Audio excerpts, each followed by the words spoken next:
கர்த்தருடைய பரிசுத்த நாமத்துக்கு ஸ்தோத்திரம்.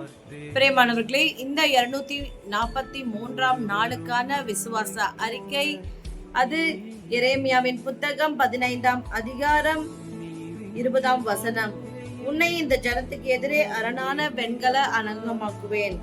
அவர்கள் உனக்கு விரோதமாக யுத்தம் பண்ணுவார்கள், ஆனாலும் உன்னை மேற்கொள்ள மாட்டார்கள். உன்னை ரட்சிப்பதற்காகவும் உன்னை தப்புவிப்பதற்காகவும் நான் உன்னுடனே இருக்கிறேன் என்று கர்த்தர் சொல்லுகிறார். ஆமென்.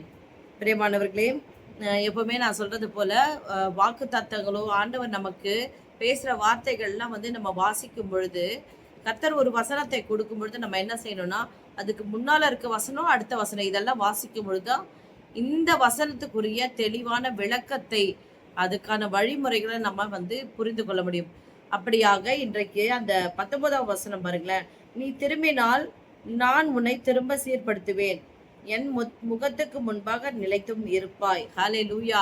பாருங்க, நம்ம மனம் திரும்பி கர்த்தருக்கு நேராக நம்முடைய முகத்தை திருப்பும் பொழுது கர்த்தர் என்ன பண்றாருன்னா, வெண்கல அலங்கம் போல அவ்வளோ ஸ்ட்ராங்கான ஒரு பர்சனா கர்த்தர் மாற்றுகிறார். எத்தனை பேர் நமக்கு விரோதமா யுத்தம் பண்ணினாலும் ஒன்றும் வாய்க்காது போகும் சொன்னார் இல்லையா? அதே போல யுத்தம் பண்ணுவாங்க, ஆனா ஒரு நாளும் அவர்கள் ஜெயம் எடுக்க கர்த்தர் விட மாட்டார். அவர்கள் என்று சொல்லுவது, யுத்தம் பண்ணுகிறவர்கள் என்று சொல்லுவது சத்துருவை, மனிதன் அல்ல.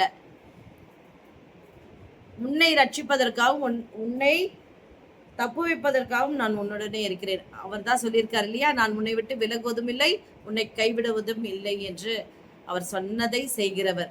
அதனால என்ன பண்ணுவார்னா, எப்பவுமே நம்ம பட்சத்துல தான் இருப்பார். நம்ம நினைப்போம், நம்ம பாவத்தினாலும் நம்மளுடைய அவிசுவாசத்தினாலும் ஆண்டவர் என் பக்கத்துல இல்லை, என்னை விட்டு போயிட்டாருன்னு நம்ம நினைப்போம். ஆனா ஒரு நாளும் ஆண்டவர் கொடுத்த வாக்க விடவே மாட்டார், நிறைவேற்றியே தீர்வார். அவர் நம்ம பட்சத்துல இருந்து நம்மை ரட்சித்து முடிவு பரியந்தம் நம்மை ரட்சிப்பிலே நடத்தி நிச்சயமாக மகிமையான காரியங்களை செய்து பின்பு நித்தியத்திலே நம்மை சேர்த்து கொள்வார். இந்த நிச்சயத்தோடு விசுவாச அறிக்கையை ஏறெடுப்போமா? ஸ்தோத்திர ஆண்டவரே, ஸ்தோத்திரம் தகப்பனே, சர்வ வல்லமை உள்ள தேவனாகிய கர்த்தாவே, நன்றி ஆண்டவரே. ஆம் கர்த்தாவே, நீர் சொன்னதை செய்கிறவர், நிச்சயமாக நிறைவேற்றியே தீருவீர் என்று எங்களை வெண்கல அலங்கமாக நீர் மாற்றி ஆண்டவரே உம்முடைய நாமம் மகிமைக்கென்று பயன்படுத்துவீர் என்று விசுவாசித்து அறிக்கை செய்கிறோம். ஆமேன், ஆமேன், ஆமேன். பிரியமானவர்களே, விசுவாச அறிக்கை செய்ய கர்த்தர் பெரிய காரியங்களை உங்கள் மத்தியிலே செய்வார். God bless you.